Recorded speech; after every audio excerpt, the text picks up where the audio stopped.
Look, so there's a lot of controversy over Jagger Eaton's impossible that he did on offense in the Battle of the Barracks game of skate against Dashawn Jordan, and I'm going to explain why it counts and how it's still an impossible and not a 360 shove it with this video breakdown. So a user named Dumb Data made a video that's kind of controversial talking about impossibles in games of skate, and I'm going to kind of break down what it goes over. His videos are very informative, very interesting, but I just don't agree with this specific video, and I'm going to explain why. So everyone is talking about Jagger Eaton's impossible, and I think it's pretty solid. His foot does come off, but what the user is saying is that Dashawn got cheated, which he tried to do a pretty good wrap. Let's look at Dashawn's. So good setup, good scoop, good wrap, and it just simply came away, which is something pretty common that happens when you do impossibles a lot. The issue is they were trying to force Dashawn to wrap it, and they're saying that Jagger did a 3 shove.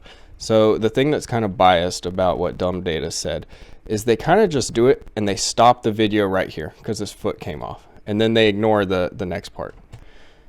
So Rodney Mullen, just to get this out of the way, people that are thinking that it's a 3 shove just because of how the angle is, because you can only see the grip tape the whole time, because that's just what happens with impossibles when you film butt side. Like, all impossibles look like that. And people think Dashawn was trying to do it better because you can see the graphics because the camera is facing him. So this is just bad camera angle. Hence why I use Rodney Mullen's Nollie Impossible Out on this clip. Because if you actually look at most videos of Rodney Mullen doing impossibles, they never film butt side. That's the #1 rule when you film any impossible. Don't film from behind. Because then you could sit there and say, oh, well, I'm going to freeze frame right here, and his wrap is, you don't even see the grip tape, so Rodney Mullen can't impossible. That's just a Nollie 3 shove. No, it's the bad angle. So I've obviously been doing impossibles for a while. This is an old clip from like 10 years ago. I've done trick tips like 15 years ago.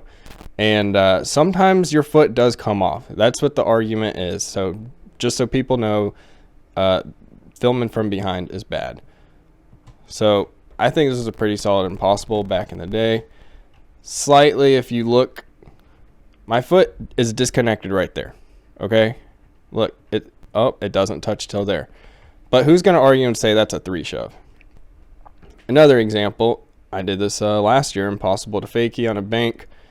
And whoa, what happened there? So these are the only examples I could find of my foot coming off, by the way. So most impossibles that I do in like every other video. If you guys know, I'm like the impossible guy on YouTube. Done it downstairs and everything. And typically I wrap as soon as I pop. But sometimes you just get a weird pop and your foot comes off like that. Boom, look. Jagger Eaton, but oh, I catch it halfway. Look at that. And then I wrap it back around. Which is what this user was completely ignoring. Remember, he stopped it right there and he tried to amplify that. But if you look at the full clip, so yeah, his foot came off, okay? It looks like it's about to make contact. Boom. His ankle, totally sideways. He's got it 90 degrees. His foot is obviously catching it. You can tell that he's wrapping it around and he's going to sling it. Boom, you got that. I mean, you can see the board is vertical at a diagonal angle, and it's touching the side of his shoe, and then he's slinging and wrapping it back around. Like, that's not a 3 shove. Yes, his foot comes off, but then around the 180 part, his foot catches it back, whips it around. Bolts, solid landing. Which is exactly what happened in this clip. Foot came off, 180 degrees. I catch it, sling it back around. So some other examples of it coming disconnected are these. So this is when I was trying to learn impossible 50-50s. Boom. All right. Is that a 3 shove or is that impossible? What does that look like? First of all, I didn't film from behind. Bad angle. But let's see. Foot is off. Foot is disconnected. Everybody see that? You see that my foot is not perfectly wrapped on it, but look at the angle of the board. Boom, I catch it just like Jagger did. Very good angle. And then I wrap it back around.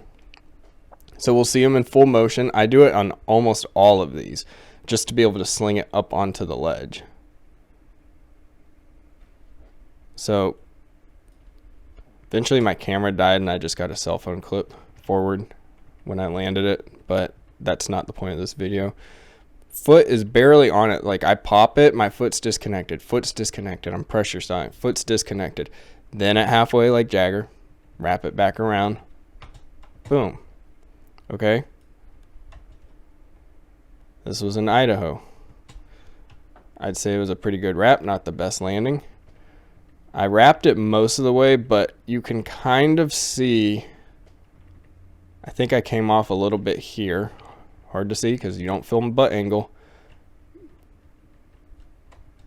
But yeah, long story short, people are saying Jagger's impossible, doesn't count, and it's a 3-shove. But you want to argue that this, where I'm disconnected, is a 3-shove with that type of wrap. You want to argue that this is a 360 shove it either, even though I'm disconnected right there at the halfway point. So yeah, and then obviously my whole point is the back angle is a horrible way to film impossibles because then you just see the graphics. So again, instead of just pausing it right here like that user did, dumb data, how about you actually go frame by frame and watch what's happening. Look, you can see the board is almost upside down. So Barra is seeing a lot of graphic and a lot of tilt. And then he's catching it, he's wrapping it like it's a solid sling around. So good.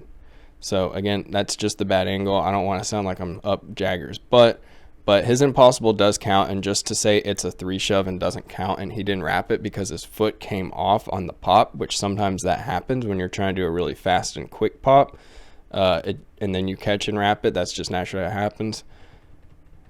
I mean, technically, if you kind of look at it, Dashawn's foot is a little bit disconnected there, and he doesn't start to sling and wrap it until about the board's turned 180. So anyways, thanks for watching. Let me know what you guys think. Let me know if you still think his impossible sucked and doesn't count and is a 3-shove right there, or if dumb data was just hating on Jagger and being pretty biased.